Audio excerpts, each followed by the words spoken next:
Yesterday. Good evening po sa inyong lahat and welcome. It's Friday once again. This is Dr. Mike and welcome to my YouTube channel. Magandang gabi po sa mga viewers natin, sa lahat po ng nanonood sa atin.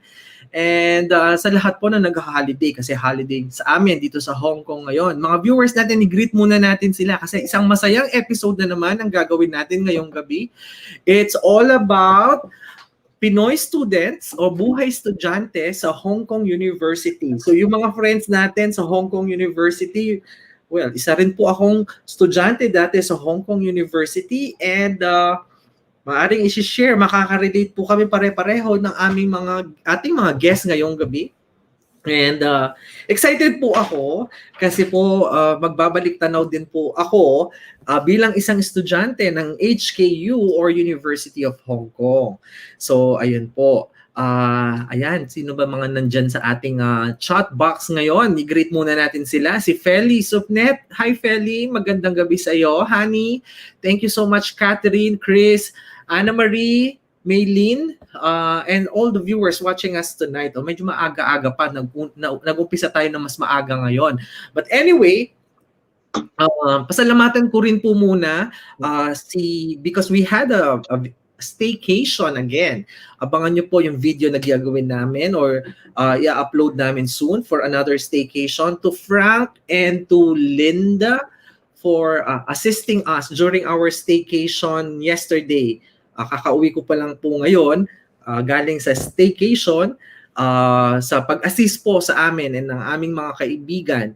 And also to our friends na kasama ko noong Thursday na napakasayang experience namin.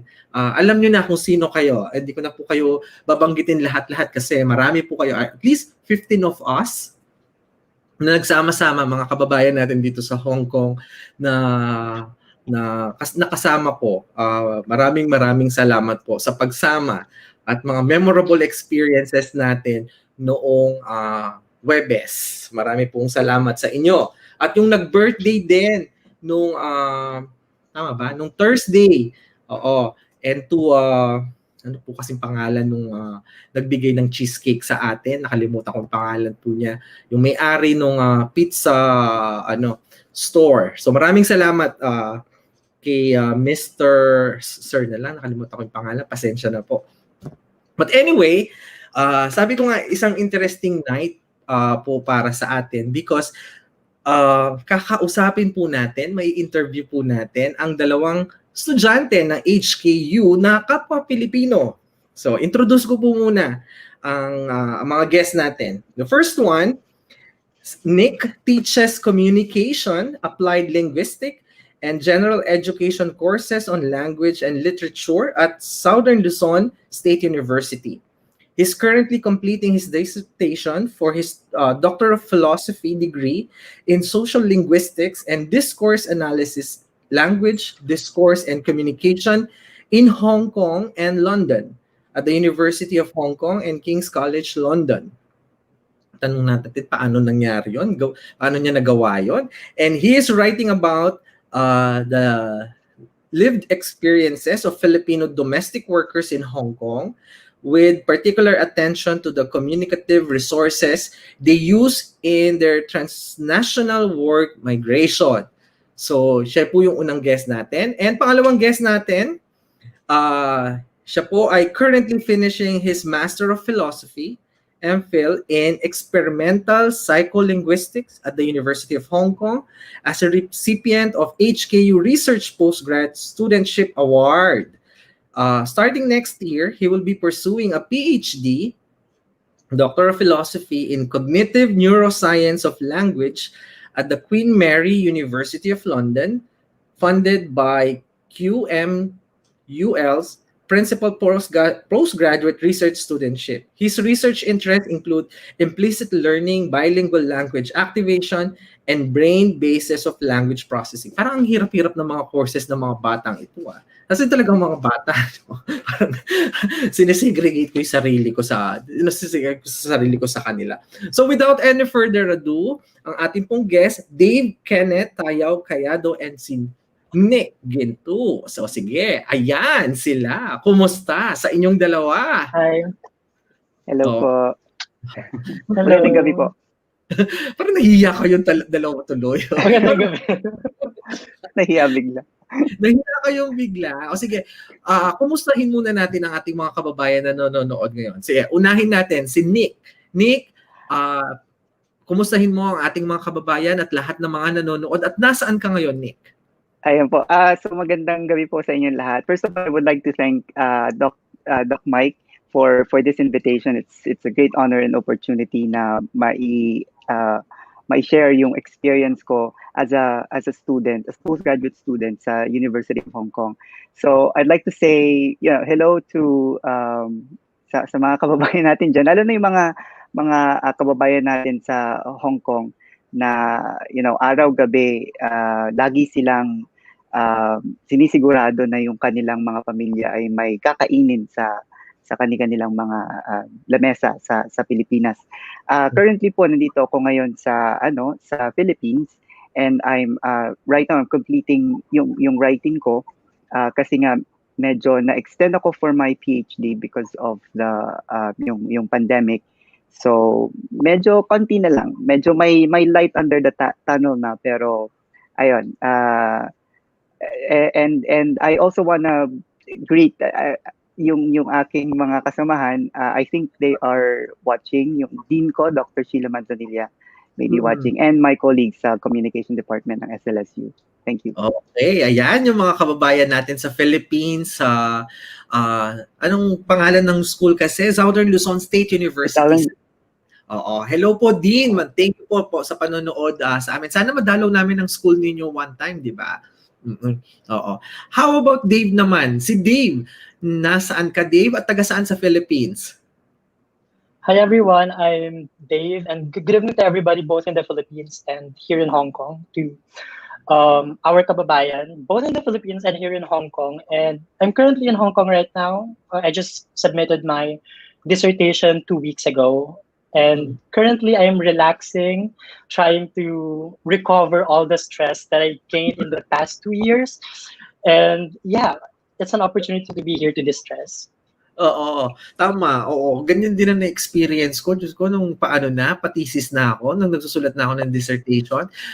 Maaaring sabihin ng iba, dali-dali na, magsusulat ka lang. Ay, hindi po ganoon. So, abangan nyo po sa aming discussion kung paano po ang isang buhay estudyante sa Hong Kong U. Okay, ang una, ayan, may nag-greet na sa'yo si Sharon. Hi daw, Nick. Hi, hello po. May mga Sharon. Oo, yung mga fans kayo talaga. I have friends as well. Hi to my friends. I don't know if they are watching though, but I sent them the link anyway. Oo, sige. Mag-message lang po kayo, babanggitin po natin ang pangalan nyo mamaya. Yan, si Cares. Kilala kayo ni Cares, ha? Hi, Nick, and hi, Dave, sabi niya. But anyway, before we move forward sa ating discussion, how is growing up in the Philippines? Particularly on the education side, saan kayo nag-aral? High school to college before going to Hong Kong U? Nick? So, yeah. Yes. Dali. Nawala ang sound ni Nick. Nick, hindi ka naman marinig. Nawala yung sound mo, Nick. Na-mute ka. You muted yourself, I think. Yeah.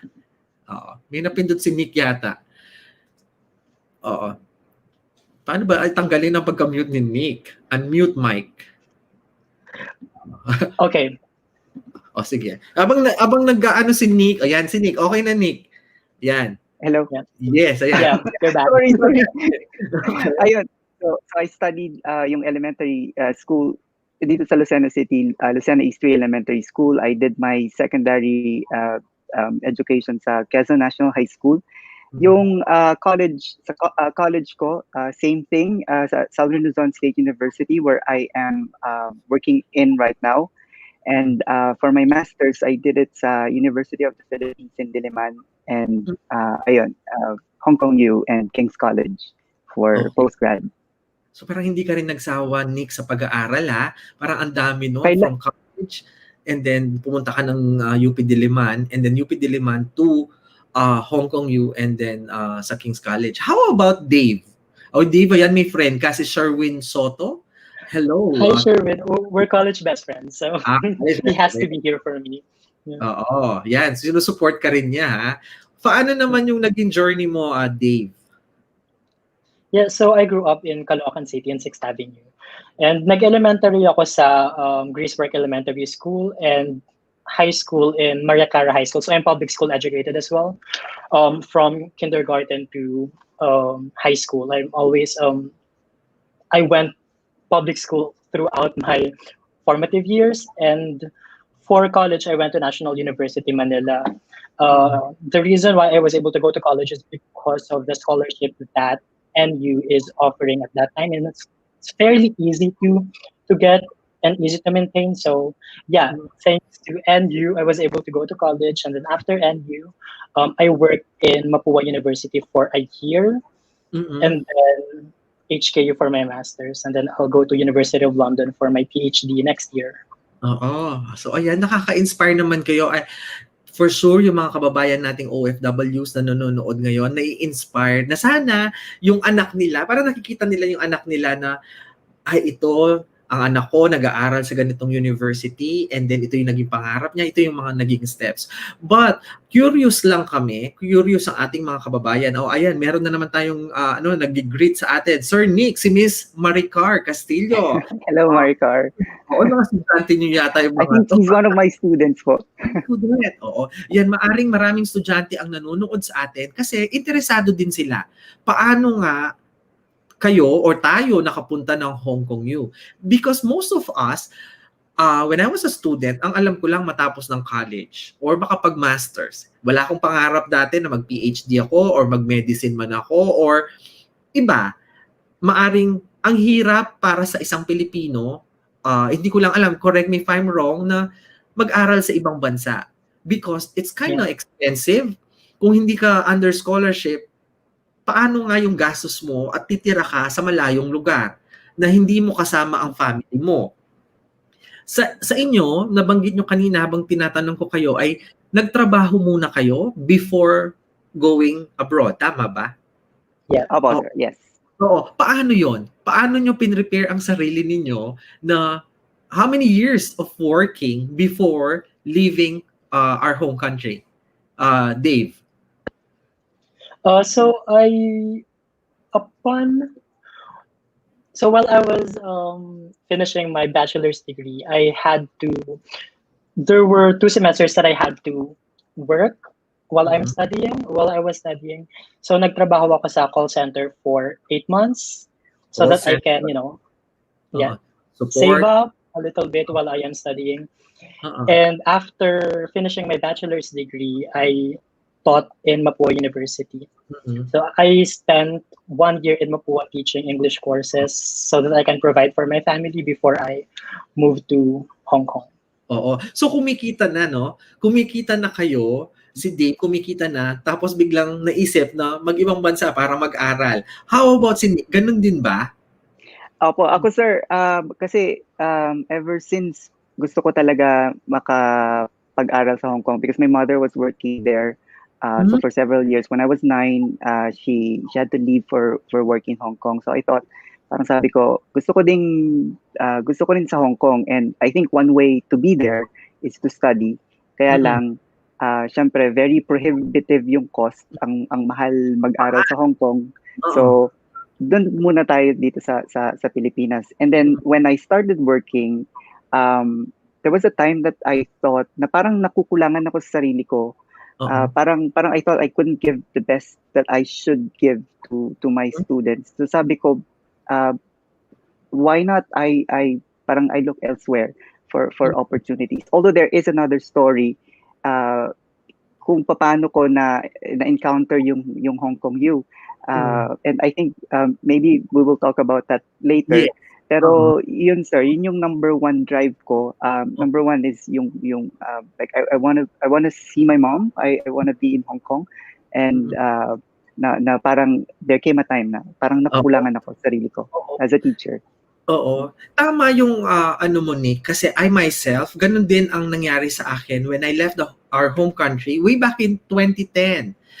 Siguro yung motivation ko noon is because nagtuturo ako sa College of Nursing, pababa na yung enrollees, maaring matanggal na ako sa school eventually kung wala na mag-enroll. Kasi naiisip ko lagi, ano yung mangyayari sa akin after 5 years or after 10 years. Or minsan kung nagpa-practice ka ng medicine din sa field mo na, uy, what if wala ka ng patient kinabukasan? Uy, what if kulang na lang? Marami. And then I want to equip myself na mag-aral pa para dalhin ko lahat ng pinag-aralan ko back sa Philippines para makatulong tayo sa ating mga kababayan. And I guess pareho din kayo na motivation na yon ang iniisip natin yung kapakanan ng ating mga kababayan, kapakanan ng ating pamilya. And it's so nice that Nick wanna be ma-reunite sa kanyang family, sa kanyang mother. And then, paano nyo nalaman ng Hong Kong you? Nick. Sorry. Ako mo. Nauna ka sa Hong Kong si Dave, di ba? Nauna si Nick. Nauna si Nick, oo. Okay. So, bali, So you go first. Nun, sir, ayun, sir, ang nangyari nun, so I was attending a conference sa De La Salle University. Tapos one of the keynote speakers, yung former head of the School of English. Tapos may after her talk, sabi niya, may scholarship opportunities available to everyone. Just apply, sabi niya ganon. Tapos hindi ko siya masyadong pinansin. Sabi ko, parang ang hirap, parang kakayanin ko ba? Kasi that's the University of Hong Kong. That's like, one of the top universities in the world. Ako naman, parang sabi ko, ano ba yung kakayanin ko ba na makapag-apply? Kasi ako yung isang tao na parang mahina rin yung loob na parang pag na-reject ako dito, parang, okay, that's done. I don't want to try it anymore. Then eventually, parang di ba sa Hong Kong U, yung end of yung application, yung every year ends on the 1st of December nga ba? Yeah, December. So, 1st of December, so, yeah. 1st of December.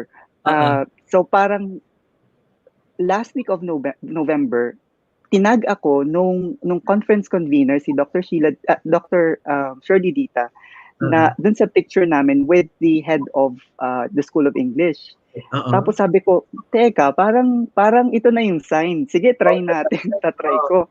So I tried to apply sa dalawang departments. One is the Center for Applied English Studies and the other yung sa School of English.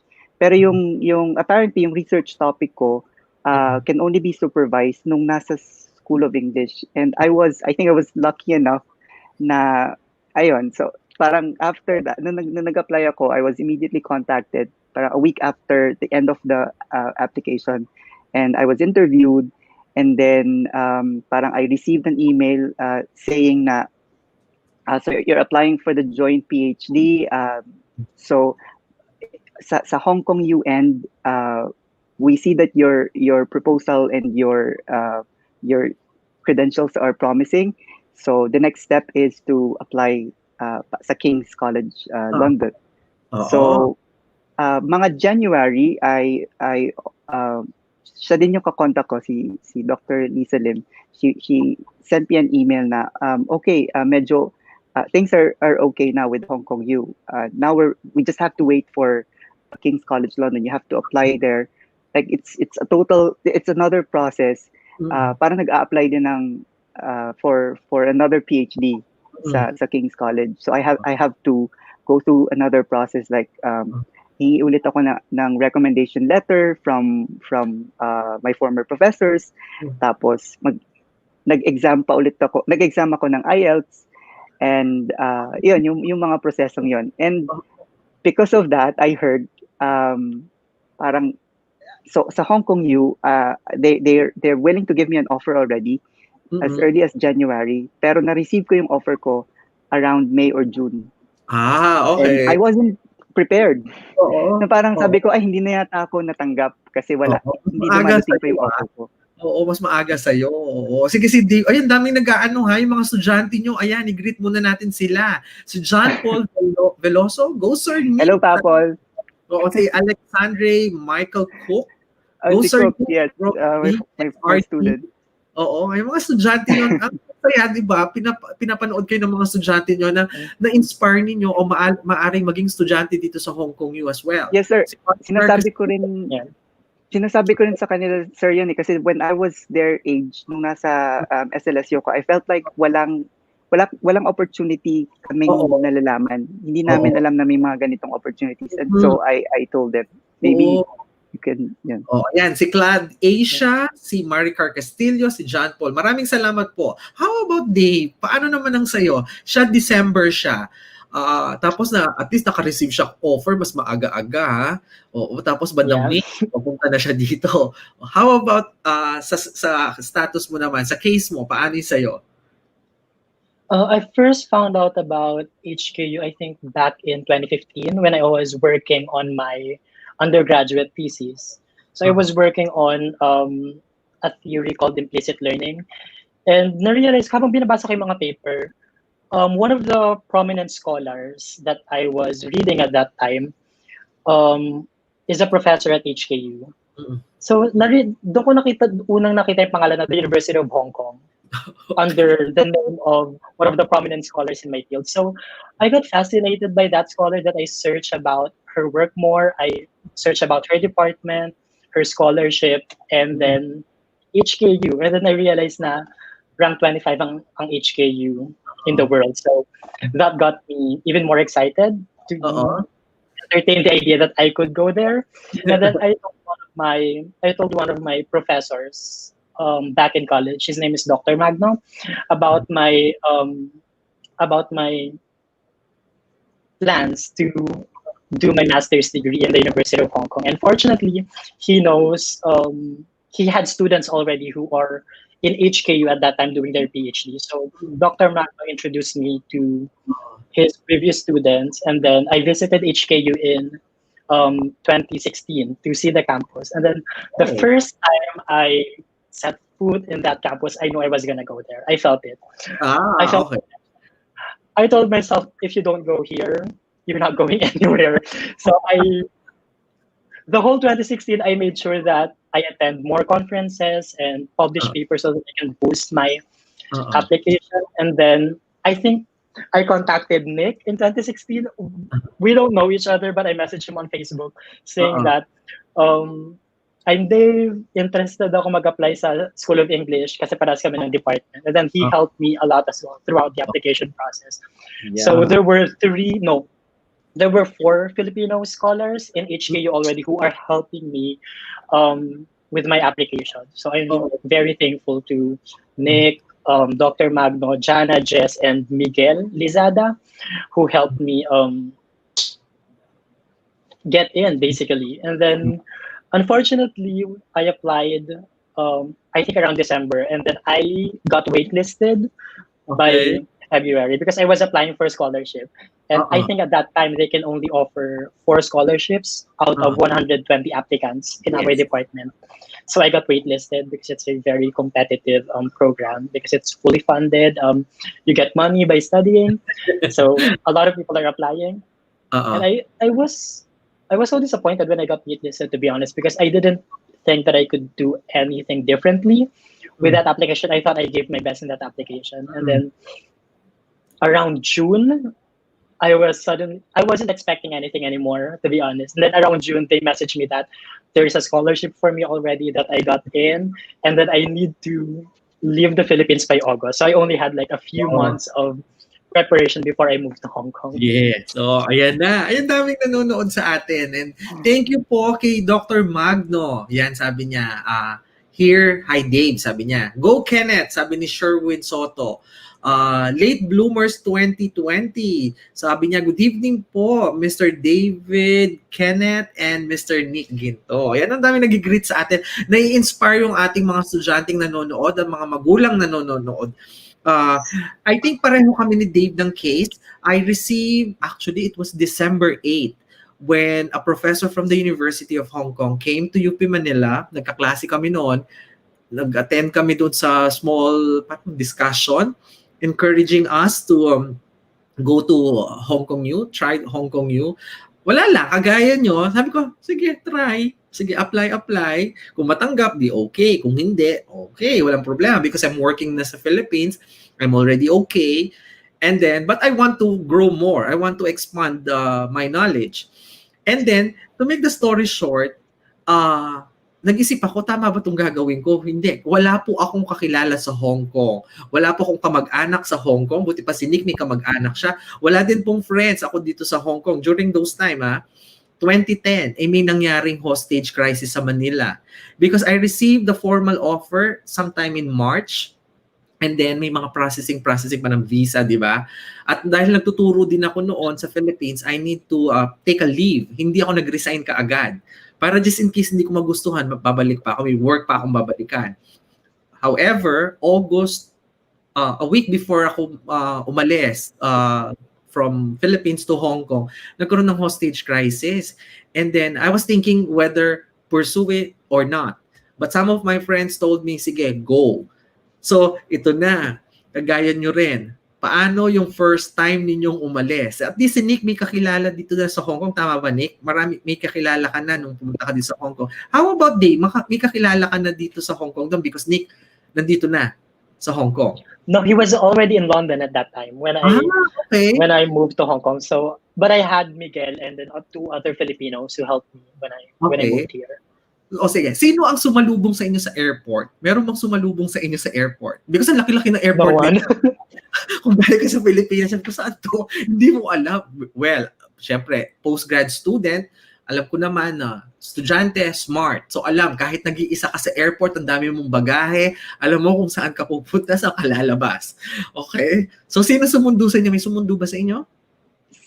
Sa akin, sir, wala din. Kasi my mom was working at the time. I think she was somewhere. And sinabi niya sa akin na hindi niya ako masusundo. Although she would really want me to fetch me from the airport. Pero ano kasi, sir, medyo familiar na rin ako sa Hong Kong. Kasi parang the first time I came to Hong Kong was 2012. Out of the invitation nung employer ng mom ko. So medyo familiar na ako. And since then, parang 2 or 3 Christmas breaks na sa Hong Kong din kami, and it's all it's all paid by my mom's employer. So medyo familiar na ako sa Hong Kong. Yung University of Hong Kong na ang hindi ko napupuntahan. Okay. And so alam naman natin sa Hong Kong, 'di ba, yung transportation system, it's very efficient. Yes. Kung kahit nga Google lang alam na natin kung anong sasakyan natin. And kahit nga hindi ka mag-Google, tingnan mo lang dun sa direction. Sa map ng MTR, di ba po? So it's very easy to find. So I felt like hindi naman ako ganong nahirapan nung yung pag-locate ng university. How about si Dave? Hindi ka ba nahirapan? Yeah, so I already visited Hong Kong U and HK before I officially moved to Hong Kong as a student. So it wasn't really that difficult for me. But the only challenge was that it was raining and I have a lot of luggages with me. So yeah, that was a struggle. Pero aside from that it was smooth. Buti pa kayo. At least ako, total zero. Wala akong alam. Hindi ko alam talaga. So pagdating ko sa airport, meron ba sumundo sa akin? Hindi ko na maalala kung may sumundo. Ang alam ko lang, nag-bus ako from airport to Hong Kong U. Hindi ko pa alam kung saan ang Hong Kong U. Because I really don't know. I don't have any idea. Malakas na ang loob ko. May hawak lang ako yung binibigay ng Cedars na manual, yung book, na nandun lahat ng sa akin. You're familiar with that, di ba? And then, hindi ako familiar kung ano yung mga card. And, main gate, central, ito ka taxi. Papunta ang Hong Kong U. Kaso Sunday yon, maraming barricade because may protest because of what happened sa Manila, the hostage crisis. So yun ang sumalubong sa akin sa Hong Kong. So ayaw akong isakay ng taxi para papunta Hong Kong. Siyempre yung iba hindi marunong mag-English. So hindi naman ako marunong mag-Chinese. Wala akong translation. So pahirapan. So dala-dala ko yung luggage ko. Kagaya ni Dave, madami din ako dalang luggage. From HKU, anong gate yon sa Bonham Road? Yung gate doon. West Gate ba yun o East Gate? East Gate po. East Gate, no? Bonham. Oo, Bonham. Di ba paakyat yon yung mga 100 steps papunta doon? Oh my God. Inakyat ko lahat ang bagahe ko pataas na hindi ko alam na taxing umaakyat hanggang doon sa taas.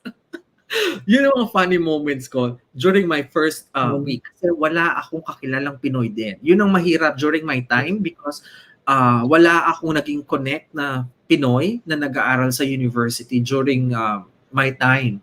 Ang naging connect ko lang noon, yung mga doctor sa hospital, sa Queen Mary Hospital, na pinakilala ako, sila yung nakasama ko before sila umuwi sa Philippines ng December. I arrived August, that was a Sunday, at na-shocking din ako kasi mga kababayan natin overseas Filipino workers, mga domestic workers, nakaupo sa Central. Yun ang eksenang nakita ko during my time na pumunta ako. How about sa inyo? Siyempre, ito na. Nanggaling na kayo sa Hong Kong before. How much pala ang dala nyong baon? Dala nyong pera? Yan lagi namin tinatanong sa aming mga Oh, tawang-tawa kayo dyan kasi hindi natin expect na kamahal dito sa Hong Kong. Yeah. Okay? Sige. Magkano ang dalang baon ninyo noon? Sino mauna? Kasi sa... Si Nick, si Nick. Nick, nung ikaw, anong year ka nandito? 2016 po. 2016. Okay. No, Ayun po. Magkano dalang pera mo, baon mo? So medyo parang medyo na orient na ako nung mom ko na ganito yung price ng mga ganito ng mga yung food and everything. So sabi ko parang oh my god, parang kailangan kong mag-loan muna. Mag-loan. Okay. Nag-loan muna ako for yung first few months. Kasi di ba yung studentship natin, yung scholarship natin, marireceive natin end of the end of September. It starts in September. Yes. Yeah, di ba po? Pero end of September pa natin makukuha yung first yung first and Yeah. yung susunod end of the month. The month, yeah. Kailangan mo buhay ng isang buwan. Oo. Medyo so nag-loan ako, medyo malaki naman yung na-loan ko. Kasi ina-expect ko masyadong mahal yung gagastusin. So, siguro I was carrying around sabihin ko sige. around 10,000 Hong Kong dollars. Ay, marami pa So that's around 60,000. 60,000 pesos. 70,000 pesos ang dala ni Nick. 2016 yan, ha? Siguro marami siyang perang dala si Nick. How about Dave? Magkano dalawang pera nung punta ka dito? With your... I only had 1,000. Ha? I think I only had 1,500 Hong Kong dollars with me. 1,500 Hong Kong dollars. Yeah, pero, and I made it work for the whole month. Wow.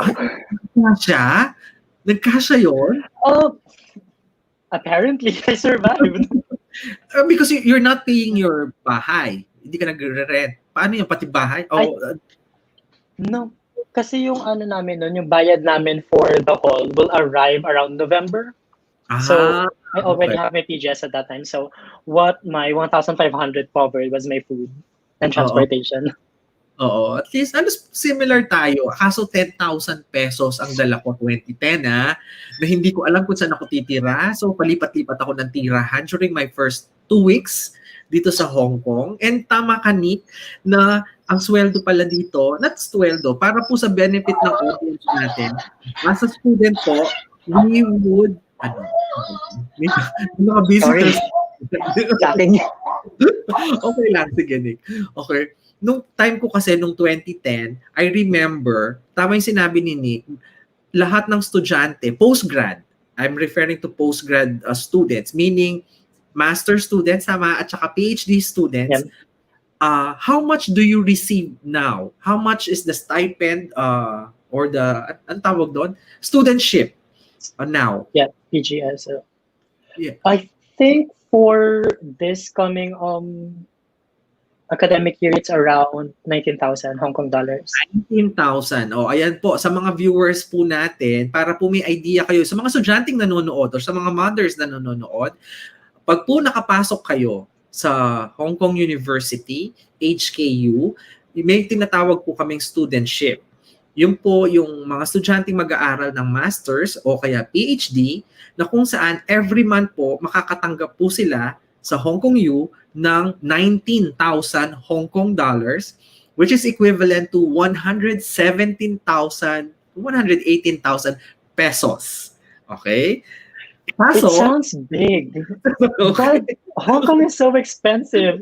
Ayan, sabi nila, wow, sabi ni Miles, bano obra, wow daw. Tapos, ang dami nagsasabi, sige, wow, sabi ni Honey Lab. So, maswerte kayo, 19,000 ngayon, nung time ko is 13,500. 2010, 13,500 Hong Kong dollars for a student. Yun yung studentship na tinatawag noon. Pero, sabi mo nga, yan ang laki, sabi ni Elle. Wow! O sige, explain nyo ngayon. Paano, saan napupunta tong 19,000 na to? Sino gusto mag-explain sa inyo? So 7,000 of that will go directly to your tuition and dorm fee. Okay. And then you have to live in Hong Kong, so probably you're going to be spending 4,000 in your food, and then I send money to my family around 3,000 Hong Kong dollars. Yeah. Oo. Same din ba sa'yo, Nick? Ganon? Yes, sir. Ganun din po halos. Pero ang naging, I think, my main problem then was yung sa London part ko. Mm-mm. Kasi yung scholarship ko from Hong Kong lang talaga. So I thought, parang kulang. So good thing din naman, parang maybe I was in the right place at the right time when I applied.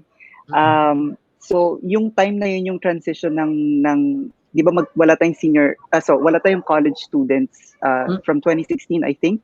So we were, parang may scholarships available for those who are pursuing their postgraduate degrees abroad, ang Commission on Higher Education. So I also applied for partial funding for my London trip. Yun na yung main problem ko. Pero yung sa Hong Kong, I think it is really good enough kung nasa Hong Kong ka.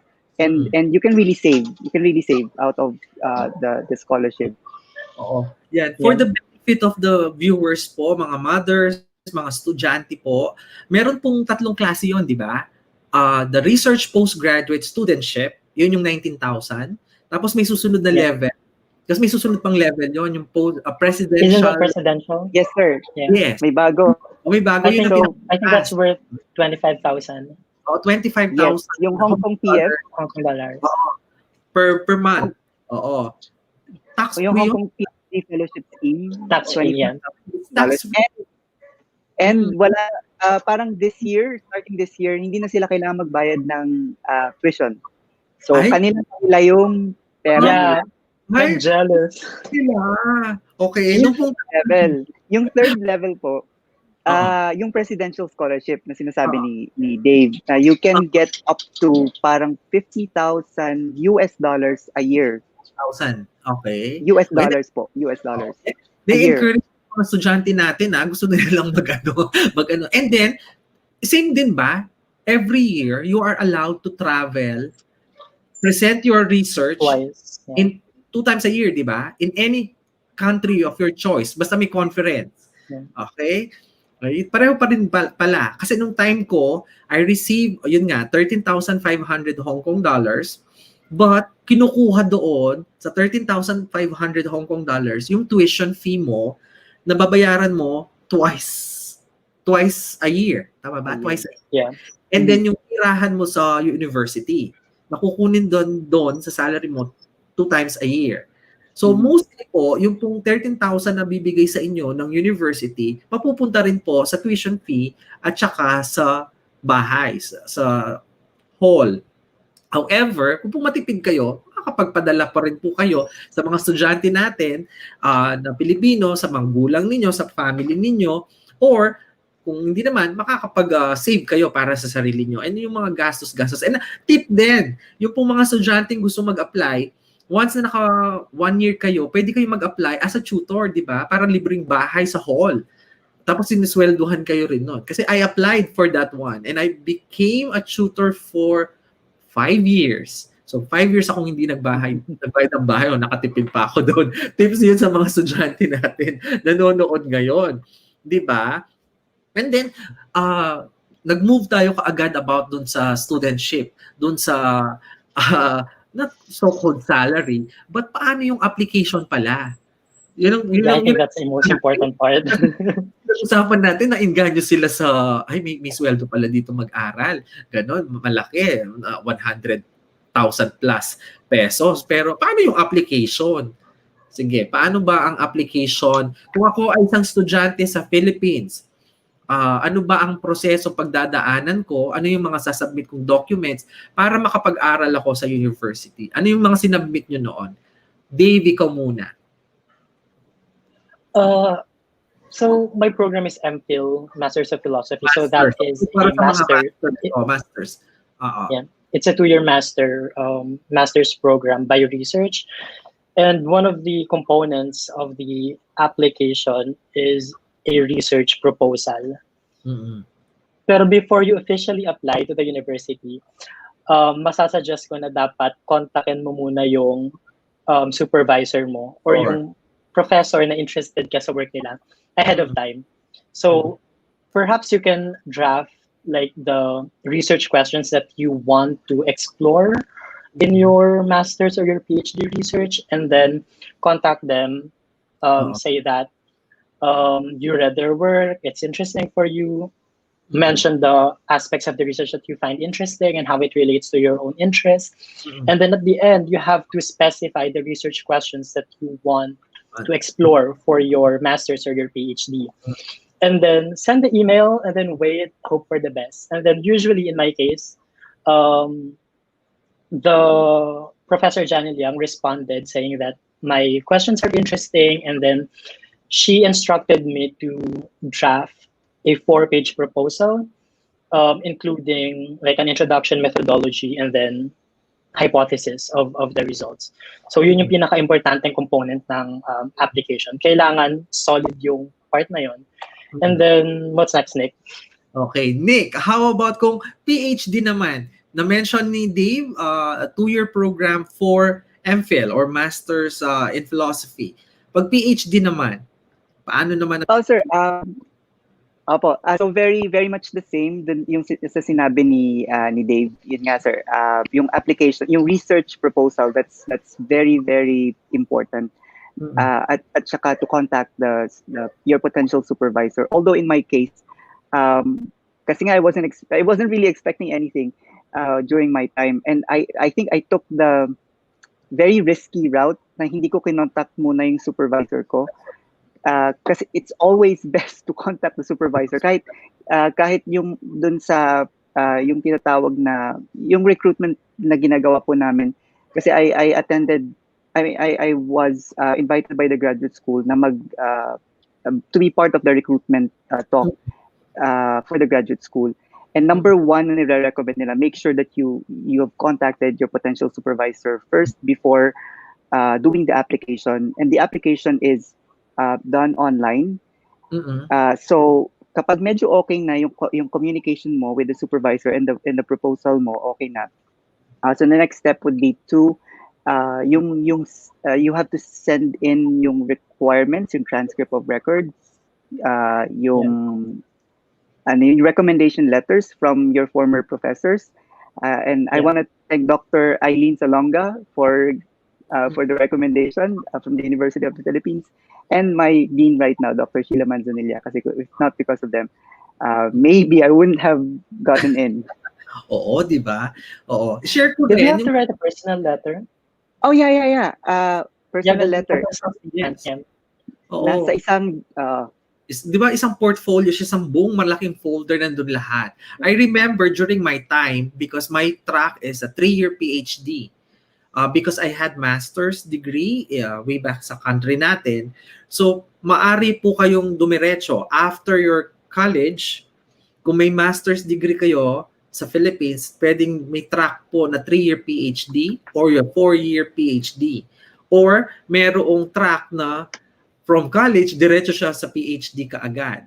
May track na ganon. So, depende po. Tama po yung sinabi ni Nick at saka ni Dave. Kailangan nyo pong kontakin yung supervisor muna kung anong field kayo. Either law, medicine, business, arts, etc., etc. And then, remember, gagawa ka ng research nga, proposal, susulat ka in a specific number of words, sasabihin mo sa supervisor mo yon, dapat align kayo, and then, nung ako, hindi na ako ni-require ng IELTS. Ang pinurove lang sa akin na nagtuturo ako, nagsasalita ako ng English. Yun lang. So, wala na akong IELTS. And then, interview, yes, na interview. Tapos, personal statement, tama. And then, yun na. Hintay ka na lang ng ilang buwan, etc. Tas, which is the most difficult part. Oo, di ba? Yun na. Waiting is the most difficult part. nung ako na-offer ako ng March, August na ako umalis. Yun nga, pati visa nila, sila mag-aayos, di ba? Lahat-lahat papadala na lang Yeah. sa'yo. Then, just pack your stuff and then go to HKU. So, how's your first experience? Ito na, nandito na tayo sa Hong Kong yun. Okay na yung salary natin. Wala na tayo dyan. Okay na yan. 1 month binibigay. Yung po, tandaan po ninyo, ang stipend po or yung studentship na binibigay every end of the month. Nagsisimula usually ang klase ng September, pero yung application sometime in December, and then klase September, and then every katapusan din po binibigay yung studentship. Kung mag-qualify po kayo dun sa 19,000, better. Pero kung mag-qualify kayo doon sa mas mataas, dun sa presidential studentship something, ayun po, mas malaki po yun. 25,000 or more, di ba? Pero limited lang yun, di ba? Limited. Best of the best yung nakakakuha nun minsan. Maring kayo ang susunod dyan. Opo, sir, yung one thing din po, if you graduated, say kung summa cum laude, you can it's sa undergrad, I think you can head straight to PhD. PhD. O, ayan. Opo. Kung nag-graduate ka ng summa cum laude, pati ba magna cum laude, rin? Basta with honors. Siguro, sir. Opo, siguro. Pero Sa summa cum web- laude, medyo sure na pwede kang mag-apply directly to PhD. PhD. So, ayan. So, direct PhD. Tapos, ikaw pa yung presidential, di ba? Para may award kang gano'n. But how was it during the first few weeks sa Hong Kong U? Hindi na kayo nanibago because you've been there. Nakita nyo na. Okay? Nick? That's what I thought, sir. That's what I thought. Parang sabi ko, nandito naman yung mom ko and I shouldn't feel sad. I shouldn't be worried. May family naman ako dito. And yung parang sabi ko, madali namang umuwi. Parang it's a matter of 2 hours plane ride. Tapos mura naman yung flight. Pero parang after a week, parang I felt like, ito na to. It's really hard. It's really hard, pero wala nang hindi kayo nakaisip ng homesickness kasi maaaring makarelate din, baka rin sabihin nila ang homesickness, gawa-gawa lang yan. Or pang lang yan sa ibang parang, because as student, dapat masaya ka because it's a learning platform, it's a learning environment na kung saan ang dami mo nakikita estudyante. Hindi ba kayo nanibago because it's not kapwa Pilipino ang mo, classmates mo, iba't ibang nasyon, iba't ibang lahi, di ba?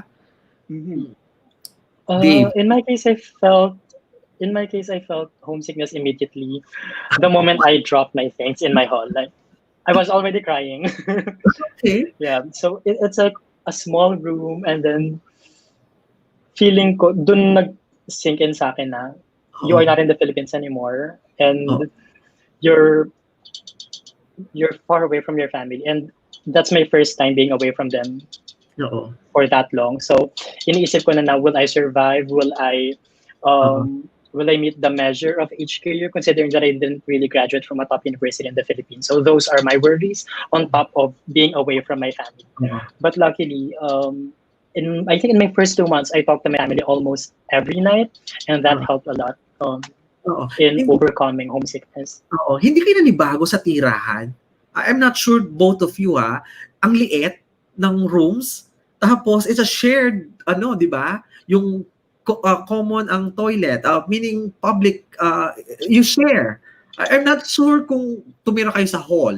Because I stayed in a hall for 5 years or 7 years. Because even if after studying, kinuha ko ng university to work, nakatira pa rin ako sa hall. However, I have my own space nung after, but it's a shared toilet and bath. Paano sa inyo? Ganun din ba? Sa akin. Okay.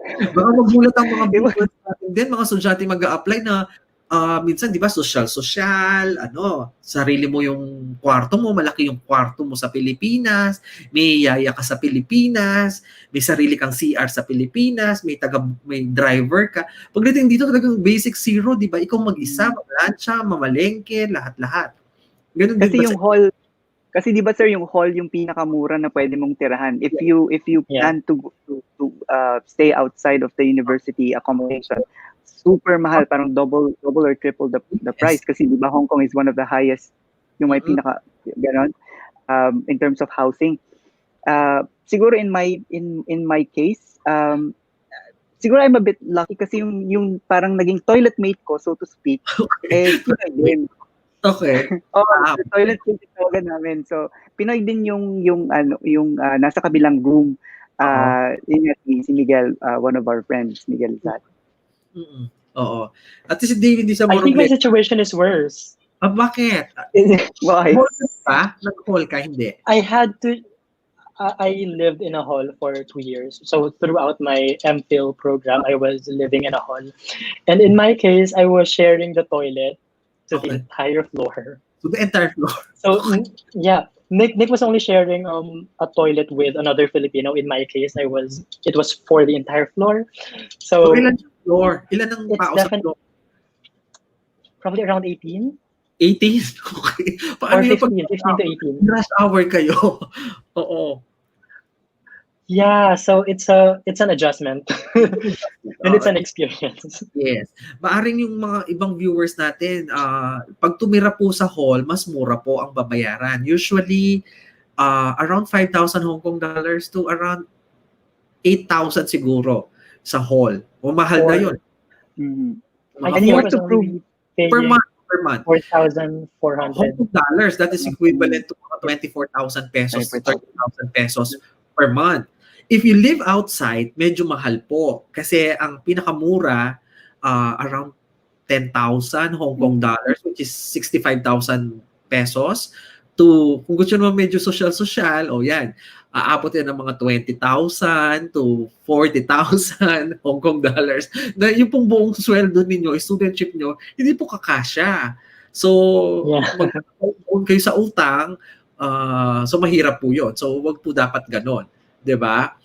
So marami tayong mga hall experience, no, sharing sa buong floor yung hall.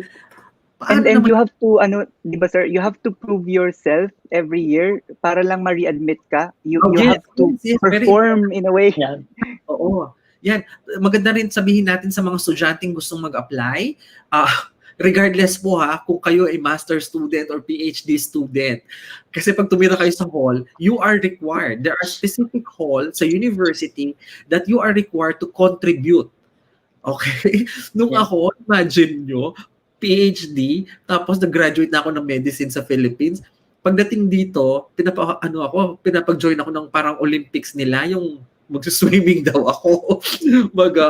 Kung ano na mga games, track and field. So, I'm already plus, parang lalaban pa ako sa mga kalaban mo, mga 18 years old, 20 years old.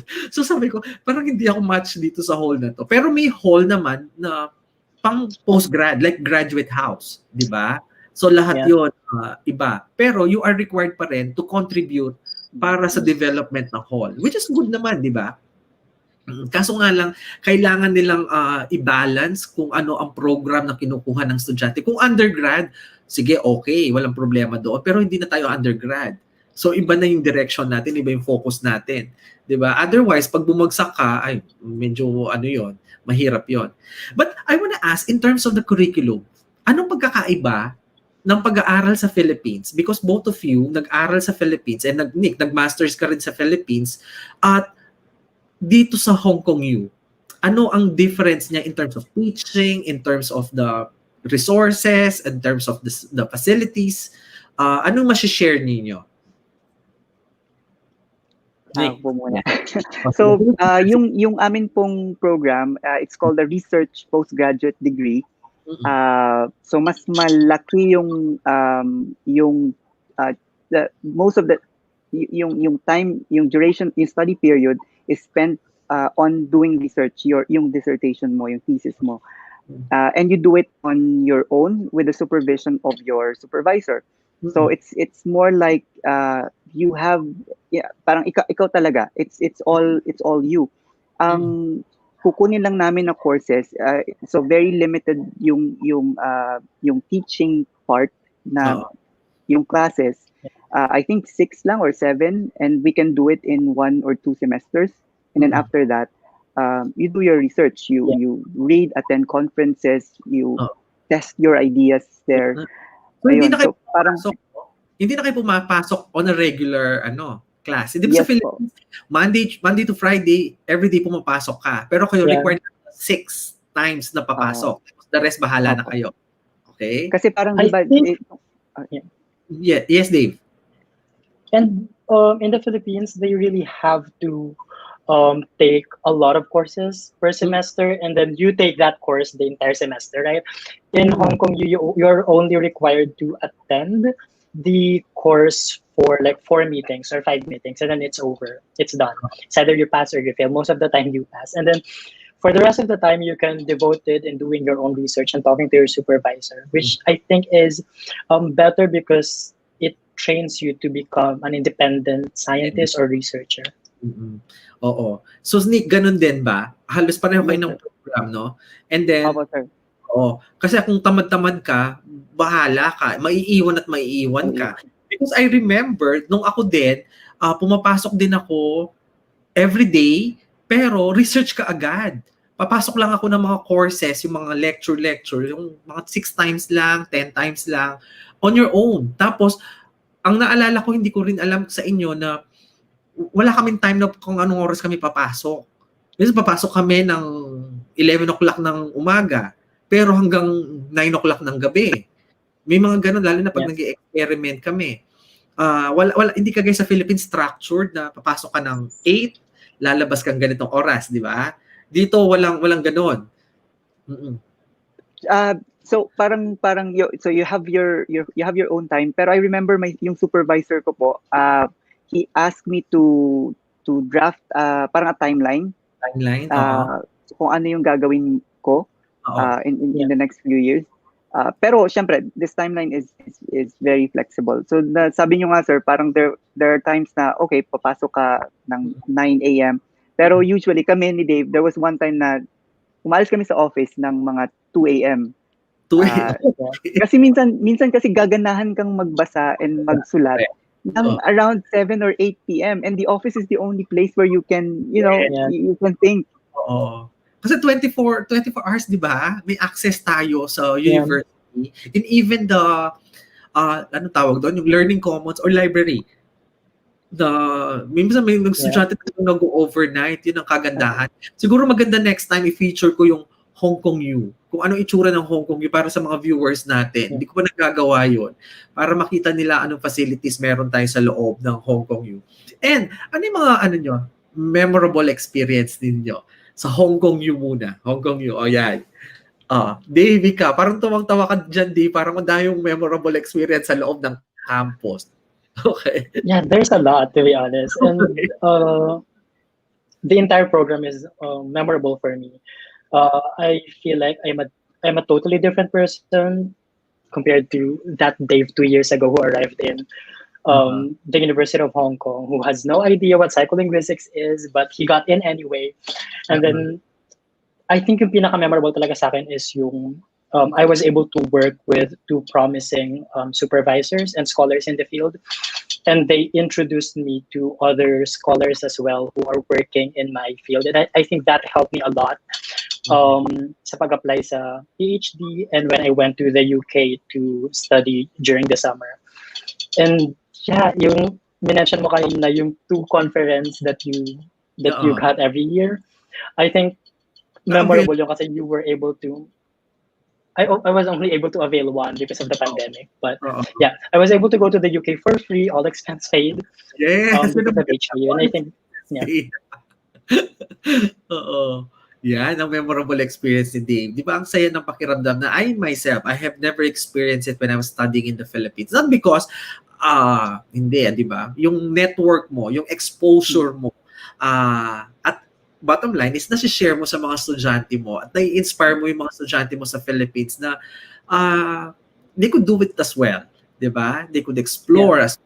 Na ang daming parang binibigyan natin sila ng opportunity na, uy, ito pwede nyong applyan ito. Kasi kung hindi naman natin nalaman din, paano natin masishare dun sa ibang tao din, kagaya ng mga estudyante natin. How about Nick? Ano memorable experience mo naman? Ako sir, well, funny experience muna. First week ko, so I had to go to Hong Kong U, and I have to di ba parang siya, para siyang hilly. It's very hilly. Sabi sa Google Maps, nandito na ako. You should be in Hong Kong U. Pero nasa kalsada ako. Only to find out na kailangan ko palang sumakay ng elevator, ng lift, to get me to Hong Kong U na nandun sa itaas ng hill. Oo, Ayun yung nasa isa sa mga funny experience. and then another dun sa graduate school, binigyan niya ako ng map. Sabi ko, so where can I find the Centennial campus? Sabi niya, this is a map and you can get there. Ito yung Centennial campus. And I said, oh, it looks like it's very far. Sabi niya, no, it's just 5 minutes away. Oh, really? 5 minutes away? How can I get there? The map looks like it's really big. Tas yun nga, it appears na walking distance lang pala talaga. So the campus is really, parang it looks big in the map, but then it's very small. Tapos yung there was one time sa graduate house, they had an announcement na parang, hey, be careful because there are wild boars. Yeah, Sabi ko, wild boars? Seryoso kayo? We're in Hong Kong? Akala ko, this is an urban jungle, pero bakit may wildlife at the middle of the city? Ayun. Because it's an urban jungle. Ayun, yung medyo mga funny experiences. Pero yung mga... Oo. Minsan nga naglalakad kami, Nick and Dave, sa likod, malapit sa graduate house. Nagpipicturan kami doon. Malapit sa Rayson Wang. Na kung saan, kasama sa picture namin ng mga wild boar. Kasama yung buhay. Doon sila magugulat na kami, bakit may gano'n dito, di ba? And apparently, sir, yung wild boar na yun, talagang wild. Talagang habulin ka nila. Kaya nga sabi ko, Diyos ko, nakakatakot yung mga gano'n na eksena. Kaya minsan may mga snake. Because nasa sa hill tayo, di ba? Nasa bundok tayo. Yeah. Oo. Baka ba sabihin ng mga viewers natin, tinatakot natin sila? Hindi po. It's a good experience. It's a surprising experience. Oo. Pero yun pong mga sinabi din ni Dave, yun nga, yung conference funding, sobrang parang overwhelming. Like, mimili ka na lang kung saan ka pupunta.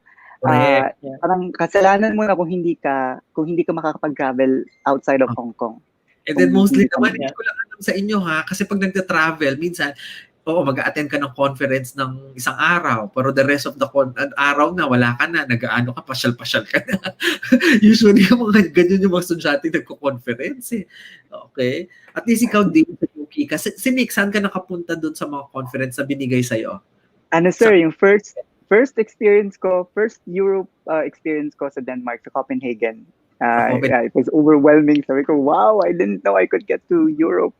And for free, For free, sir. All expense paid ng Hong Kong U.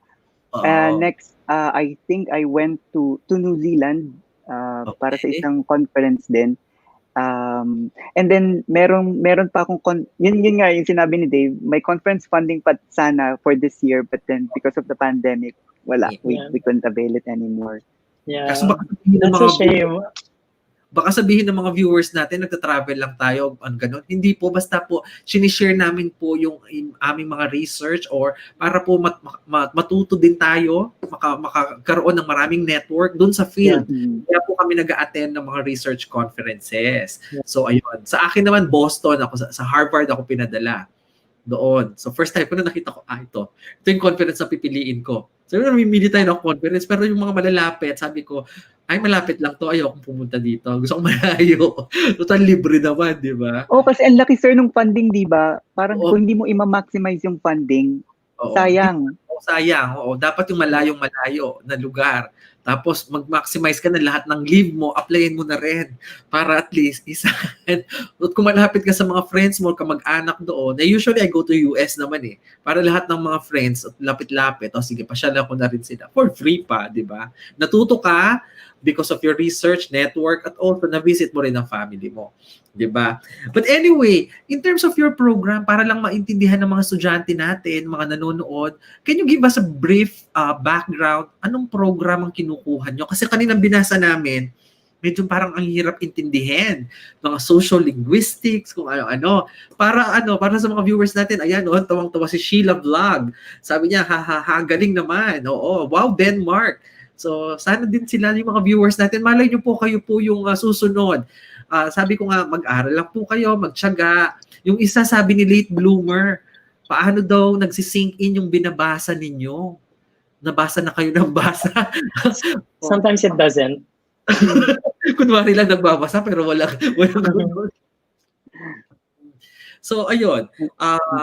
Ano ba yung tanong ko? Yan, wala na tuloy ako sa tanong ko. Yung program, sir. Yung Our program, yeah. Oo, ano yung program? Oo. Explain briefly para sa mga viewers natin. Mga estudyante, baka interest din sila na ano. Oo. So my program is on experimental psycholinguistics. So what I study is how the human mind allows us to produce language. How does the human mind allow everyone to produce something as complex as a language? How does it allow us to communicate to other people? And why are we capable of producing infinite number of sentences? So those are basically the questions that I explore. Specifically, in my dissertation, I studied whether the way we learn our second language can be learned the way we learn our first language. For example, we learned our first language by merely being exposed to it. So, hindi naman tayo tinuruan na kung paano magsalita ng Tagalog, right? So, naririnig lang natin yung mga tao sa paligid natin na nagsasalita ng Tagalog. And eventually, as we grow older, natuto tayo magsalita ng Tagalog without being instructed about the rules of Tagalog or how to pronounce words. We just acquire it. So I try to investigate whether we can acquire or learn our second language that way and how the previously learned languages affect that process. If that makes any sense. Sana naintindihan ng mga viewers natin ang pero for sure naman smart ang mga viewers natin, matagagaling ang mga viewers natin, at yung iba sa kanila nakapasok na ng Hong Kong U. So dinala na natin sila dyan sa Hong Kong U. Mga yung hindi pa, sana po madala namin kayo. Ayan, sabi ni Mas Maricar Castillo, dahil dyan kasama na ba yan sa pangarap mo, Papol? Sabi niya, sino makausap din? Si Maricar. Yung isang sir. Last ko. Yung isang comment. Oo, mga comments nila. Maraming salamat sa mga comments na mamaya babasahin natin. How about Nick, yung sa'yo? Pareho ba kay Dave o magkaiba? Magkaiba, sir. Magkaiba. Yung sa akin, sir, sociolinguistics. So ano yung role ng language sa day-to-day activities that we do. Pero specifically yung sa akin, I investigate how overseas Filipino workers use language in their experience. Katulad halimbawa, merong may dog sa background. Part of the new normal. Ayun, so ang isa sa mga ini-investigate ko is yung so ano yung role ng languages kasi mostly, at least for overseas Filipino workers, very saturated yung studies about the use of English, na parang sinasabi na just because we come from an English speaking country, parang we have lots of opportunities abroad and we could use it to our advantage. But then it turns out na pag pumunta na sa ibang bansa, bakit parang yung English parang sa Pilipinas may English is okay, but then when I go to, for example, Hong Kong, pero bakit hindi or in another country? So these are some of the issues that I try to ask for my research. Pero for overseas Filipino workers in Hong Kong and elsewhere, lalo na sa domestic work, so lumalabas na most especially yung English, we're using it to our advantage. Na parang because we know English well, it becomes our leverage sa halimbawa sa isang domestic space. Since yung halimbawa yung employers may not be good in English and you are good in English, and of course we know for a fact that the world sees English as it's an international language. It has that status. And so parang nadadala ka rin in a way. So part of my research is that so about English, but also about other languages. Na kasi syempre we come from the Philippines. The Philippines is a multilingual country. So I also investigate what other languages are useful sa transnational experience kapag magta-travel ka abroad. And it turns out, at least preliminary, I couldn't say everything, of course. It's a whole thing. So, hindi lang English, definitely. Pero merong tayong, yung mga local languages natin na ginagamit dito sa Pilipinas, na dala natin sa ibang bansa, contribute natin doon sa halimbawa sa mga inaalagaan natin. And they grow up knowing Filipino languages. That's one. And then the Filipino languages also become a means for people to to connect sa ibang bansa. Kasi parang pag sinabi na, oh, Ilocano ka, or Ilocano din ako, so we can speak in a language. Kasi there's a big difference when you speak in your language. Kahit nasa ibang bansa ka, you feel at home. You always feel at home. Yes, absolutely. So, yun, Oo. that's a small part of my research. Diba? Ang galing-galing ng mga guests natin. Oh. Sabi ni Sunshine sa Monte, wow, galing niyo po lahat. Maricar, more learnings pa po from all of you. Diba, napaka-interesting ng topic natin ngayon. By the way, ilang Pilipino meron sa University of Hong Kong? Do you have the idea? Because during my time, 2010, sabi ko kanina, ang alam ko, 2 lang kaming Pilipino. And then, merong 3 Filipino-Chinese during my time, 2010, 2012, mga ganon. Ngayon, ilan ng Pilipino? Do you have this organization na Pinoy group students dito sa University of Hong Kong? Nick? Sir, yes. I don't know. Parang around I think there are 5, only 6 diba? of us right now. 6 of us. Including the one from Faculty of Law, I think 6, yeah. Okay. 6. So alam nyo, nag-meet pa kayo or do you... Sana in-invite din natin sila. Invite natin sila sa ating channel para makita din ng mga viewers at ma-inspire. Kasi... Oo nga sir, maybe they're watching nga po eh. Oo, kasi ang They may be watching right now. We don't know. Pwede ba natin silang banggitin? Anong pangalan nila at anong program ang kinukuha nila? Kung nare-remember nyo. Sige, sino sila? Dave? Yung ongoing. Go, Nick. Okay. So yung ongoing po si Nicolo Ludovice, history sa Faculty of Arts, PhD din po. Yeah. Si Daisy. Ano ba yung program ni Daisy? She's in Faculty of Medicine actually. She's doing an MPhil in biochemistry, and I think by January she got the HKPF, the most prestigious scholarship in Hong Kong. Dapat ma-invite natin siya. Magbigay tayo sa mga kapwa Pilipino natin sa university. Okay? So, sino pa? Si Daisy? Tapos si Duke Bagulaya po from Faculty of Law. Faculty of Law? Sa Faculty of Law tayo. Yeah. Okay? So, sino pa? Sino pa ba? Tapos tayong dalawa. Oo. Yeah, and then the 2 of us. Oo. At least, sana magkaroon tayo ng dumami pa tayo dyan sa University of Hong Kong. At least, meron din mga professors na nandun sa University of Hong Kong. Hindi ako nagkakamali, 2, 3 professors sa University of Hong Kong. Mamit din natin sila. I know, hindi top destination ng mga kababayan nating Pilipino ang University of Hong Kong. They prefer to go to other universities, either sa UK or sa US. But at least mabigyan natin sila ng idea that Hong Kong U is another option for them. Mas malapit sa Philippines, in just 2 hours or less, nasa Manila ka na. Kaso nga lang, may pandemic ngayon. Kaya minsan, di ba, uuwi tayo ng Friday, tayo ng Monday morning. Parang ginawa lang natin Quiapo, ang Manila, Quiapo, or ang Hong Kong. So ayan, sabi nga si Dr. Brenda sa Hong Kong U din. And then, what is next for you guys? Ano ang susunod na plano natin ngayon? Or may mga friends ba kayong ka-close sa Hong Kong U na hindi Pilipino? Na hindi Pinoy? Anong lahi sila? Yeah. Anong lahi sila? O yan si Nick, anong mga lahi ng mga friends? Ha? Ako sir, I have yung parang best friend ko talaga is from mainland China. He's from the Faculty of Engineering. Katatapos lang din niya. He took electronics engineering, PhD in electronics engineering. Kasi parang siya yung isa sa mga una na nakilala ko at sa graduate house. And then, ayun, eventually, parang pakilala din ako dun sa ibang yung nationalities, nagkilala din nila, and then yung network really expanded. So aside sa mga Chinese, for sure may mga ibang nationalities ka rin na friends dyan. Okay, nag-expand na yung horizon mo, yung network mo. How about si Dave?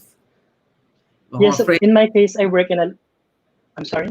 In terms of mga friends dyan na nag-expand na, may mga friends ka ba na hindi Pilipino rin? Naging close? Yeah, I work in a lab environment and most of my lab mates are either from Hong Kong and mainland China. And I really became close with Bruce Wang. He is originally from mainland China, but he is a UK citizen now, and he's doing his PhD in University of York. And he worked for my supervisor as a research assistant for a year. And yeah, he taught me a lot about statistics, which is my weakness. We really became close. In terms of community, may mga organization or community kayo na involved din? I think Nick involved because naging close ka sa ating mga estudyante. Particularly when we had the DWAP before, na kung saan marami kang domestic workers na nakasama. Meron pa ba aside dito sa mga grupo na ito? May mga group ka na sinasamahan din? Meron ako, sir, sa overall sa Hong Kong. Every Sunday din kasi, sir. So I go to Central and I talk to fellow Filipinos there who are taking a rest. Meron nga ako ng mga nanay-nanayan sa yung tambayan nila nandun sa may saan nga ba to? Sa may Jardine House. Si Nanay LP at saka si Nanay Tess. Baka nanonood pa kayo, no? Opo, si Nanay LP from Oriental Mindoro. And they give us food. Yun. Diba? Oo. Parang very, kasi, it's really a good community. You won't feel left out.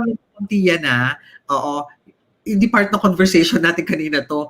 Kasi maaring hindi rin naiintindihan ng ating mga kababayan sa Pilipinas na maaring nanonood sa atin ngayon kasi hindi naman lahat nandito sa Hong Kong. May mga nanonood sa atin sa ibang bansa. Ano ba itong sinasabi natin? Na during day off, during Saturday or Sunday, saan natin sila nakikita? Ayan, kayo na magsalita. Saan nyo nakikita? Paano nyo na-meet ang mga kababayan natin? Nick? So every Sunday, yes. Which is also part of my since I'm writing about overseas Filipino workers kasi 'di ba yung main day off ng ating mga fellow Filipino kababayan sa Hong Kong is Sunday. So most of them prefer to stay sa Central, and based on my research, lumalabas na sila. So Central has become a very important space because it's close to the church, yung Catholic Church that holds Tagalog Mass. It's close to worldwide, kung saan natin mabibili yung mga Filipino food and everything. Yung remittance shops. It's like a one-stop shop. Malapit din siya sa Philippine Embassy. So eventually, parang since 1980, it has become like so to speak, a Filipino territory every Sunday. So kung bibisita kayo on a Sunday sa Hong Kong, sa Central, a lot of Filipinos are there. They're doing a lot of activities, like some will do protests, may mga beauty pageants, may activities, may dancing, may singing. So it's like a fiesta in a way. But at the end of the day, silang grupo. Ayan si Dave. Parang they made a home in Central within the group. So kapag pumunta ka ng Sunday in Hong Kong, in Central, makikita mo talaga sila na nagpipiesta, maraming pagkain, yung iba nagbibigay ng pagkain sa mga ibang Pinoy na nakikita nila. Tapos may mga beauty pageants, sometimes they dress up. And it's very comforting to witness it. Di ba? Especially kapag it's comforting to hear Tagalog being spoken, and then it's comforting to know that you're being surrounded by other Filipinos. By the way, I want to ask this question because when I remember, pasensya po ay ask ko lang ito sa mga viewers natin because when I came in Hong Kong in 2010, I was asked, siyempre ang get up naman natin is very casual. Hindi naman ako naka-scrub suit lagi pag nakalabas o naka-formal-formalan, di ba? I was asked by this particular person. Sabi niya dito sa akin, ang question niya medyo hindi maganda. Inaano ko lang to, baka na-experience nyo rin, na I was asked na, sabi niya sa akin, are you a driver here in Hong Kong? Sabi niya, I'm not against with any driver. I'm not maligning the drivers because I respect all of them. We have so many friends and drivers. But ang tanong niya is parang, it's a generalized statement na kung lalaki ka sa Hong Kong, either Filipino either driver ka, kung babae ka naman, either domestic worker ka. Okay, nothing wrong for both jobs na ginagawa nila. It's a decent work. Kaso yung pong ibang they try to generalize na hindi po lahat ng mga Pilipino na nandito sa Hong Kong ay drivers or domestic workers. May mga kababayan din po tayo, kagaya ng Nick at saka ni Dave, na mga estudyante. Naging estudyante po kami. At sana po, alisin po natin yung pagdi-discriminate sa iba or pagdi-generalize sa iba. Kasi po, marami po tayong kababayan that they have established yung kanilang pangalan, yung kanilang work dito sa Hong Kong. Sana hindi po ganun sana lahat na as in talaga tinanong na are all Filipinos in Hong Kong are ganito. Nagulat pa ako, nagtanong sa akin, sabi ko, hello, professional lang nagtanong, bakit ganun ang tanong niya? Medyo not maganda. May na-experience kayo bang pang ganun dito, pag-discriminate, or natanungan kayong bigla na ganito? Have you had that kind of experience? Very very rampant yung stereotype nga po, because of the large numbers then of Filipinos who are in specific lines of work.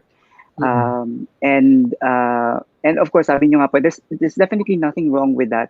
Pero kahit naman siguro in every society, kapag yung unang mo makikita, this is a large number of people in this line of work, more or less yun yung ma-associate nila eh. Pero I think that the thing there is maybe we educate them to, we are we're a diverse group of people, and we do certain jobs, different jobs, and these jobs are equal with one another, and we contribute with society, whatever work we do. Yeah, and for as long as we don't harm others, for as long as hindi tayo gumagawa ng masama, I think and honestly, sir, yeah, yung mga na-interview ko for my research, they're very proud to be to be working in Hong Kong, kasi they were saying, if it were not for us, paano makakapagtrabaho yung employers ko? Paano nila ma-improve yung economy ng Hong Kong? So I am an important agent in this economic growth of Hong Kong, and they're very proud of it, and I for one is very proud of them.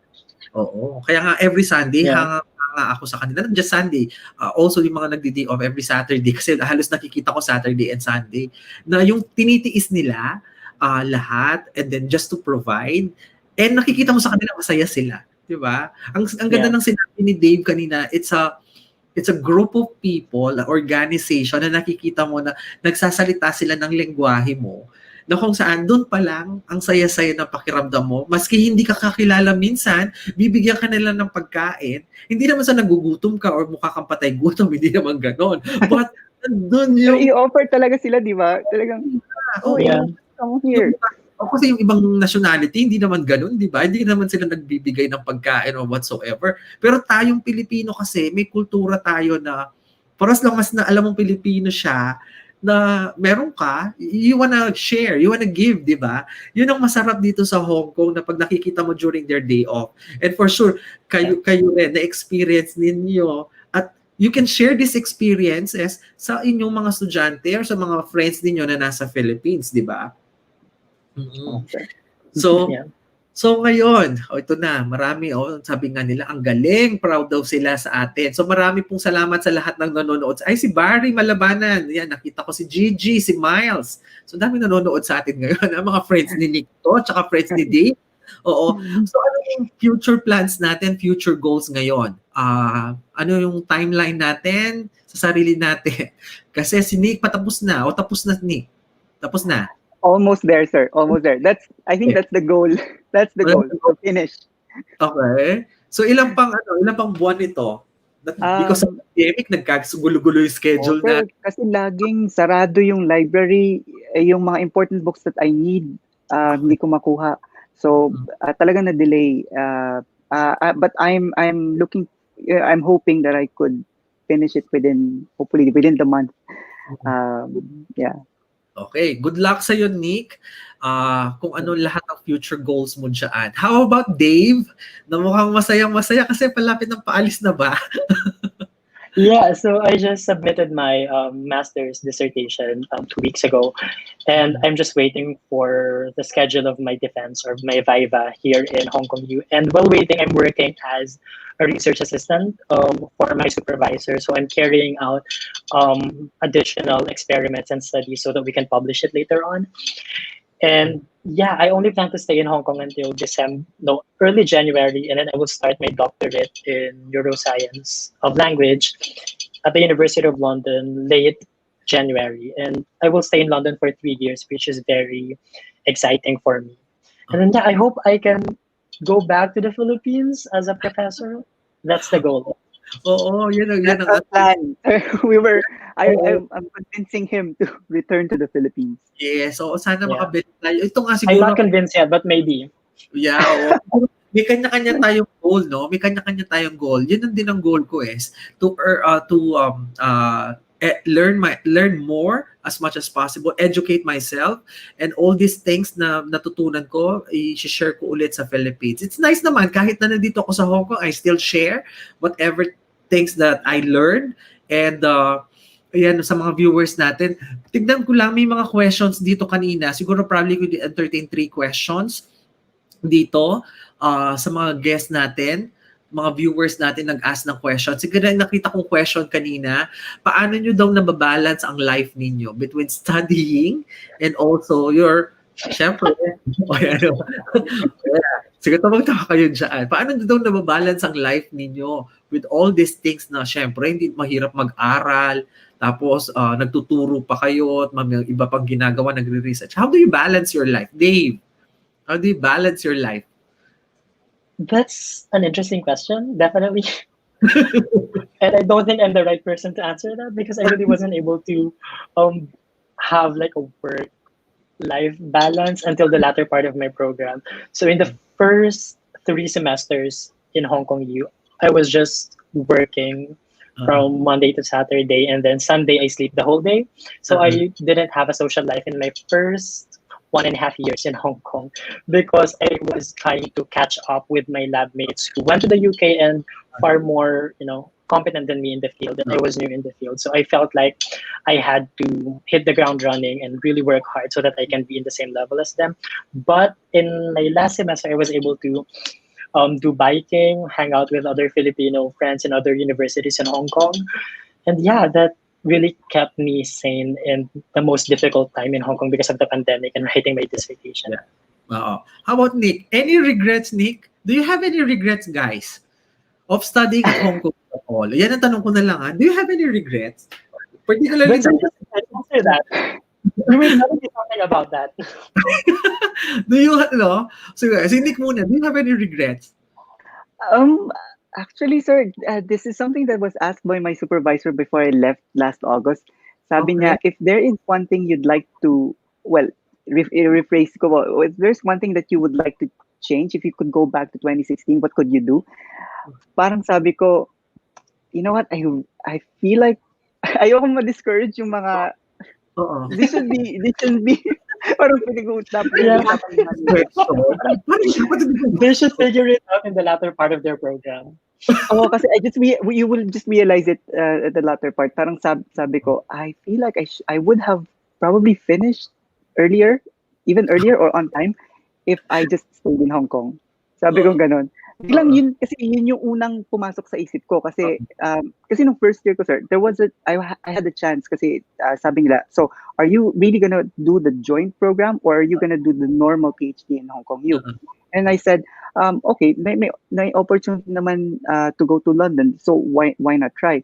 Pero kasi for me it felt like I had to start all over again, like 3 times.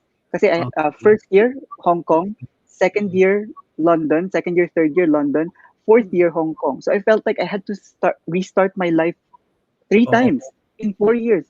And it was for someone na hindi pa nakapag-travel abroad for that long. It was stressful. It was too much. Pero maybe for others, yung medyo sanay na medyo yung madaling makapag-adjust.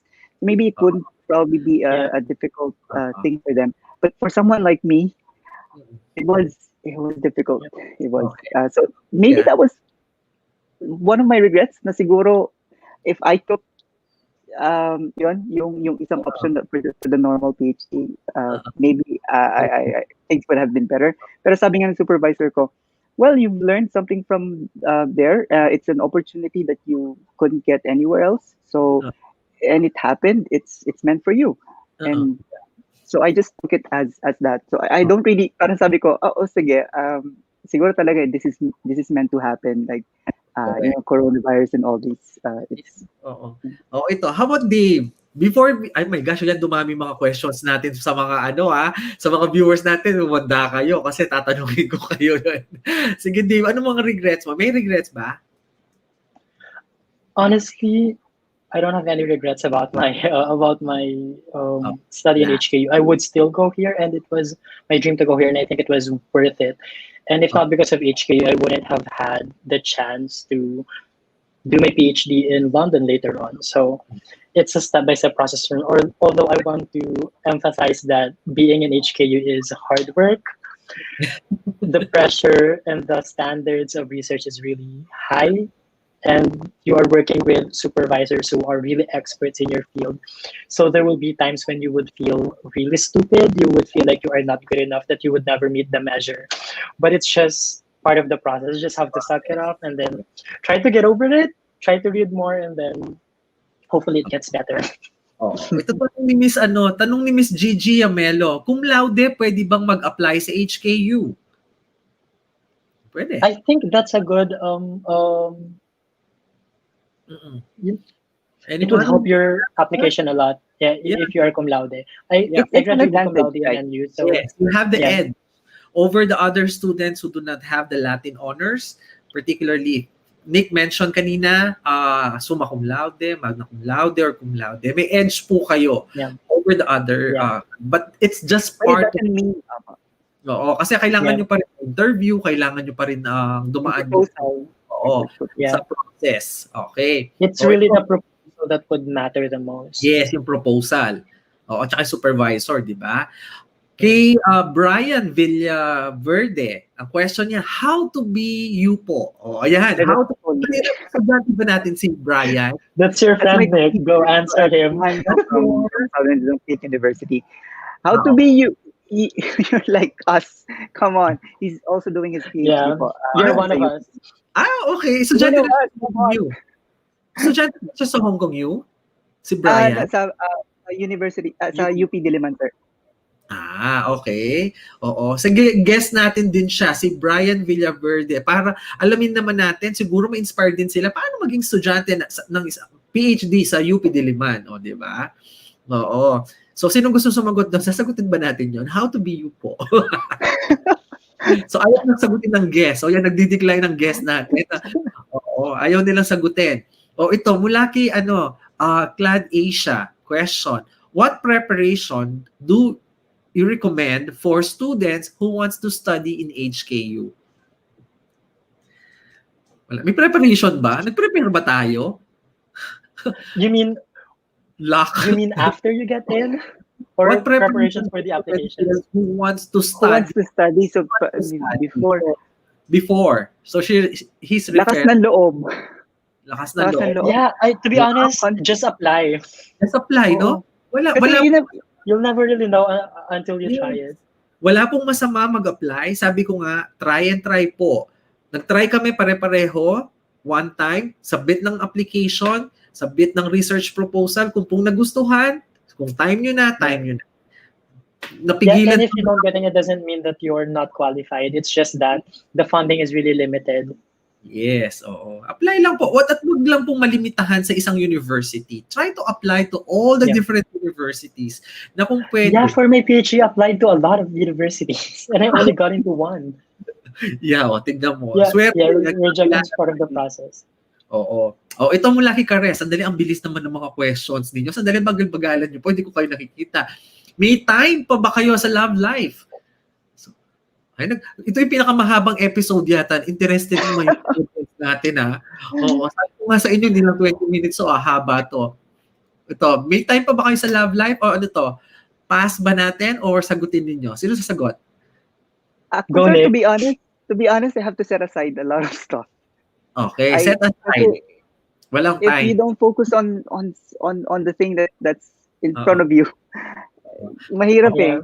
Mahirap daw. Oo, yan. Yeah. Pass din. Mahirap. Huwag pong pagsabay-sabayin. Kung pwedeng time management, pero mahirap po yun. Okay, Miss Yeah, Karen. I mean, O sabi ni Miss you Moshi, really have to focus on the work. sabi ni Miss Moshi, wala nang live, tapos tawa siya. Ha, ha, ha. Tama nga naman, di ba? Pag nag-aaral ka, PhD pa man din at saka master, so minsan wala nang live. Okay? Have you experienced yung gusto niyang tumigil at the middle na ayaw mo na, mag-back out ka na, umuwi ka na sa Pilipinas kasi exhausted ka na, ayaw mo na, stop. Dumating sa point yung gano'n. Many times. Many times. Yeah. Okay. very When recently. I arrived in the middle of the program, and then before you finish the program, you ask them. Ayaw mo na. Nick, ikaw. Ako, I felt like nung nag-start ako, I felt like I was so confident with myself na parang, kayang-kaya ko to, kaya naman siguro. Kasi it's 4 years and kung hindi ko kakaya, kung may mga hindi ako alam, it's the responsibility in a way, it's the responsibility of my supervisor to tell me what to read. And it's also, I have 4 years to study. Pero eventually, nung nangyari na yung pandemic, Oo. that's when I realized na I just want to quit. It's just too much. Like, Correct. this doesn't seem right. People are dying, and Oo. Yeah. and here I am sitting Yeah. inside a comfortable office, tapos Yeah. writing Oo, about ba? something, and I felt like parang there's something that's not right, and Correct. nabanggit ko rin to at some point with my supervisors, and I'm glad that they said no, let's take a break and Yes. continue. I Kasi- experience din. Pare-pareho tayo, Nick. How many times I don't want to complete my PhD because I had my PhD before. Sabi nga, pati medicine degree. Sabi ko, okay na, tapos na ako, ayoko na. But my friends told me, sabi sa akin, sayang, isusulat mo na lang. Bakit hindi mo pa isulat? Tapos mo sulat, ayaw mo na, at least may degree ka, sayang pinaghirapan mo. And there's no turning back. Mga kababayan natin, hindi po sa discourage, tao din po kami. Baka sabihin ng mga viewers natin, hindi discourage natin sila mag-postgrad. Hindi po. Tao din po kami, nahihirapan din, nag-enjoy din, pero po minsan, na-experience namin na sa sobrang trabaho, sa sobrang pag-aaral, nabe-burnout din po kami. Kaya kailangan po Yeah. namin, di ba, mag-relax pa minsan-minsan. So, ayan. And So, there are times yes, Nick. there are times that you realize din na, lalo na kapag nami-meet mo yung ibang tao, you realize that they're so good. Why are they so good? Why am I not Yeah. that as good as them? Baka yung mga viewers natin ngayon, nai-inspire sila sa inyo. Pero tayo, minsan nai-inspire din tayo sa iba na kung saan doon tayo Yeah. kumukuha ng energy, ng lakas, ng inspiration para pagpatuloy natin ang ating pag-aaral at pagpatuloy natin ang ating journey. Same din po kayo mga kababayan. Ganun din po kami. Yeah. Tao din nga kami, nasasaktan din. Yeah, but it Nai-inspire. was inspiration and insecurities at the same time. Yeah. Oo. May mga magagaling talagang estudyante, yung parang wala lang, no? Yung relax lang, hindi nahihirapan. Mag-aaral pa ba to? Parang ganon. Pumapasa na lang. Okay? Sabi dito, ano ba yung mga questions nila? Okay, ready share this interview because, may mga estudyante silang na-inspire dito, yung mga anak nila. So, ayan, maaaring dadami tayo sa Hong Kong U or kahit hindi po sa Hong Kong U, kahit sa ibang university. Sabi naman ni Sheila, any field of profession can apply. Yes, di ba? For as long as po, tapos po kayo ng college degree, nakapagtapos kayo ng kolehiyo, you can apply po for masters or for PhD. Sabi naman ni Gigi Amelo, online lang ba ang mag-apply? It's online, right? It's online. Yes, it's online. Oo. So, yan. Wala nang love life. Study first. Tama po yan. Okay. Ay, boring pala mag-PhD. Yoko yan. Ayan, may nag-comment. Si Cares. Boring ba mag-PhD? No, it's Pero not. It's cool. Yeah. Merong iba that they can balance. It's a personal choice sa akin. Pero marami kami mga kasamahan who can really, do other stuff. Other things, hindi po siya boring. Nasa sa inyo para siya maging boring. Nasa sa inyo din para siya maging masaya. Okay? Yeah, So and you enjoy have lang to make po. sure that Mm-mm. Diba? Don't worry kung gusto mag-aral yan, maghingi kayo ng tips sa dalawa nating guest. Diba? So with that, maraming salamat sa inyong dalawa. Ito yata yung pinakamahabang episode na nagawa natin. Interested ng mga tao sa atin. So pinag-usapan. Sana sa susunod, ma-invite natin yung mga ibang kababayan nating Pilipino para mas marami tayo sa screen at makashare din sila ng kanilang mga experiences. Kagaya ng mga nasa law, sa medicine, at sa history ba, si Nicolo, tama ba? Nicolo, opo. Ang mga names nila. So, maraming salamat sa inyong dalawa. Good luck sa inyo. Sana magkita tayo, hindi dito sa online. In person tayo magkita eventually. And have a great night. Always stay safe, particularly ngayong pandemic. Si Dave, at least pwede kami magkita. Dito lang siya. Malapit lang siya. So, hindi na kailangan ng lumipad. Okay, si Nick, I hope medyo... I can go back, sir, for my Viva in January. I hope. Oo. So we could meet. Baka paalis na Sana, siya. sir. Despedida party si Nick. Ay, si Dave. Dave. Pag sa ano. Tapos magkita tayo. Just give me a call or message me para makita-kita tayo pag nandito ka, Nick. Para makita din natin si Dave. And also invite the Filipino friends na nandito sa university para one time makilala ko din sila. So, sige, hindi ko na kayo papatagalin kayong dalawa. So, have a great night sa inyo. I-shift ko muna ang camera sa ating mga viewers na nanonood sa atin. By the way, do you want to greet someone or promote someone? So, ito na yung time ninyo to greet. Sige, Dave, ikaw muna. Wala kang i-greet? Wala kang ipopromote? Mga friends mong nanood ngayong gabi. Yeah, if my friends are still here watching, hi, and thank you so much for, giving your time, watching me talk about my life in HKU. I hope it didn't bore you. O si Nick, sino gusto Akin mong pagkakala, Nick? Yung family ko po who helped me organize all this. And syempre yung mga kasamahan ko from Southern Luzon State University who may still be watching.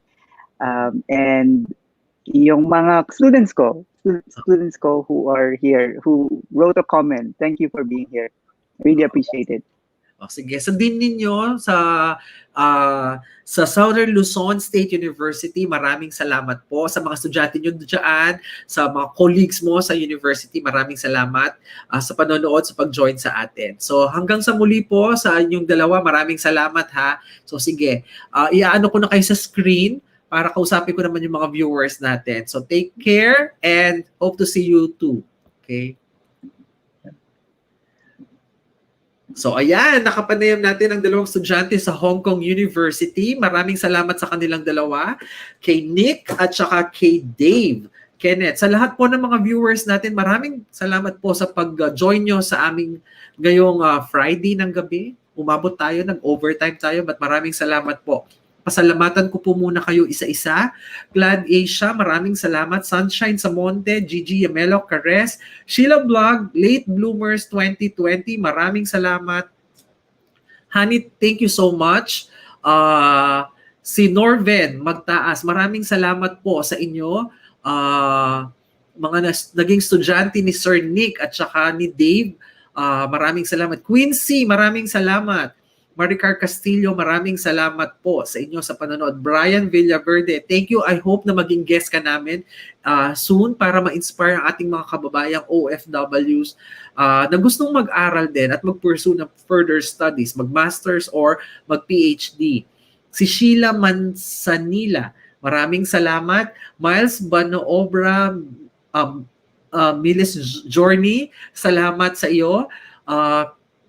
Sheila Vlog, yes, any BS degree, graduate can apply. Honey, maraming salamat, Honey Love. And General, maraming salamat sa inyo. L. Bueno, John Paul Veloso, maraming salamat po. Alexandre Michael Cook, thank you so much. Yes, nakaka-inspire ang ating mga guests tonight. Oh, Noemi Maranya, maraming salamat. Thank you, Noemi, for that wonderful message. I really appreciate your message na pinadala sa akin. I really appreciate. Maraming salamat. Maricar Castillo, Chris, thank you so much. I really enjoy yung ating Thursday adventure. So, thank you also dun sa mga photos na shinare mo sa akin. Sunshine sa Monte, maraming salamat po. Support ka namin, sir, from, thank you so much, BSBA MKM, 1DK. Go, Sir Nick. Yan. Tama ba yung binasa ko? Baka mali po ako. Pasensya na, ha. Maraming salamat sa lahat ng mga estudyante ni Sir Nick na nasumubaybay sa kanya, mga kababayan dyan sa Southern Luzon State University at sa kanila pong dean at mga colleagues, mga co-faculty ni Sir Nick. Maraming salamat sa inyong lahat. Sino pa ba? Sana hindi ko po kayo ma-miss kasi napakabilis po yung mga pangalan kanina. Maricar Castillo. Opo, nakaka-inspire po yung mga guests natin, mga estudyante natin dito sa University of Hong Kong na dalawang Pilipino. Ayan, si Miss LP. Nanood ba si Miss LP? Parang nabakit. Miss Ana Marie Bukat, maraming salamat po sa inyo.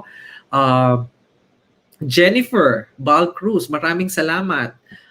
Ang dami palang nanood sa atin ngayong gabi. Okay, Sheila, maraming salamat po sa inyong lahat. And it's really an inspiring stories na marinig po mismo sa ating mga kababayang estudyante dito sa University of Hong Kong. Naging estudyante rin po ako before dito sa University of Hong Kong at naging memorable experience para sa akin ito. I won't be what I am now without my experiences dito sa University of Hong Kong. And it's a time for me to share what I have experienced. Kanina po yung pag-sharing namin, nakaka-inspire na merong mga bagong estudyante sa university at sila naman ngayon ay tumutulong sa ating mga kababayan, particularly yung mga estudyante nila na gustong mag-aral po abroad. So, isa pong option ninyo yung sa University of Hong Kong. If you want to, you could message us so that we could send you the link. Siguro after this, I'll get the link. If you want to apply, you can apply for as long as graduate po kayo ng 4 years sa college po ninyo. And sana po nakapulutan po ninyo ng aral, ng lesson, itong episode namin na ito para po sa mga magulang na may anak na gustong mag-aral sa abroad or sa mga estudyante na interested na mag-aral. Ito po yung mga programs na kinuha namin, tapos mga experiences na pinagdaanan namin bilang estudyante. Hindi po madali mag-aral. It may take some hard work, konting tiyaga, tiis, lalo na po kung malayo kayo sa pamilya ninyo, particularly mag-aral kayo sa ibang bansa na kung saan iba pong nasyon ang mga kaklase ninyo, estudyante ninyo. But think about your future. Think about how to use this knowledge pagbalik nyo sa Philippines. If you want to go back to Philippines, the most important is make yourself relevant and also try to educate yung sarili po natin. And also, huwag po kayong matakot na i-share din kung ano po ang nalalaman ninyo. Lalo na po sa panahon ngayon, minsan ang sarap pong pakiramdam when once na nakakatulong po tayo sa kapwa natin. Maaring pagtuturo po ng isang lesson or something about life lessons or skills, napakasarap pong pakiramdam yon when you give back sa community natin. So sa lahat po ng mga viewers natin ngayon, sa lahat ng mga fans, nakita ko po kanina yung mga fans po ni Ate Guy at saka ni Sir Tirso, mga taga-Japan, si Miss Delia, si Miss Alicia na taga-Rome. Maraming salamat po. Si Barry, si Maria Paz, maraming salamat po sa panonood nyo.